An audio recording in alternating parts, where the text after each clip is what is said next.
Bonjour à tous. Alors voilà la deuxième question à laquelle on aimerait développer et parcourir avec vous. C'est une question que vous pouvez vous poser aussi. C'est de quelle religion, de quelle dénomination faites-vous partie? Eh bien, en fait, aussi particulier que ça puisse l'être, on aimerait ne pas justement élever une dénomination ou élever une religion.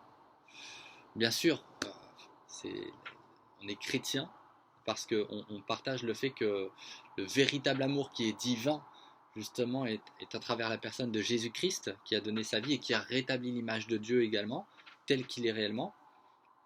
Mais voilà, c'est à travers des études finalement bibliques, on pourra développer ensemble, on pourra échanger ensemble, euh, qu'on aimerait vraiment, voilà, ne pas avoir cette prise finalement de quelqu'un qui agit sur les consciences des gens en disant voilà, il faut que tu crois à ça, comme ça, de cette manière. Non, on croit que Dieu a donné le libre arbitre à tout le monde et qu'il laisse une pleine liberté finalement pour pouvoir étudier la Bible, mais dire d'accord, ça me va. Bon, ça par exemple, je trouve que non, pas trop, mais que chacun puisse vraiment avancer et puisse prendre ce qu'il veut prendre et retirer ce qu'il retire, mais que voilà, on puisse vraiment avancer ensemble.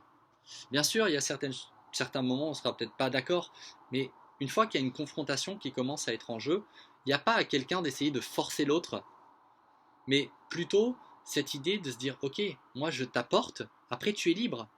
Voilà, je te témoigne ce que j'ai vécu. D'ailleurs, c'est ce qu'on fait à travers nos pages. On amène des témoignages, mais après, chacun est libre. De mon témoignage, tu en fais ce que je veux, mais ce témoignage, eh ben, c'est ce que j'ai vécu dans ma vie. Et je ne peux pas faire autrement que le partager parce que ça fait partie de moi, parce que c'est cette expérience que j'ai vécue, parce qu'elle est réelle, parce qu'elle est vivante. Et puis, voilà, c'est vraiment quelque chose de beau finalement, parce qu'il n'y a pas cette idée de contrôle. Il n'y a pas cette idée de se dire, moi je vais essayer euh, de prendre quelque chose et de le garder pour moi. Il n'y a pas cette idée de vouloir voilà, se mettre en avant. Il n'y a pas cette idée de- d'y avoir un intérêt finalement. Voilà, encore une fois, comme dans la vidéo précédente. Et c'est ça qui est beau. C'est que finalement, chacun est libre après de dire moi je veux aller là, je veux faire ci, je veux faire ça, etc. Mais ça doit être vraiment basé sur la Bible seule, et que vraiment on puisse mettre ces épreuves comme une épée finalement qu'on met dans le feu et qu'on retire, et c'est de cette manière qu'on voit que cette épée est assez résistante.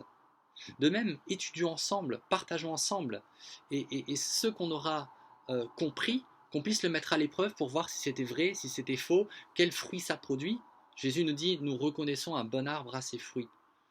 Et c'est ça que j'aimerais qu'on puisse faire tous ensemble finalement, c'est avancer et chercher. Parce qu'il est aussi dit dans la Bible que celui qui cherche de tout son cœur, eh bien, finit par trouver. Et c'est ce que je souhaite qu'on puisse faire tous ensemble.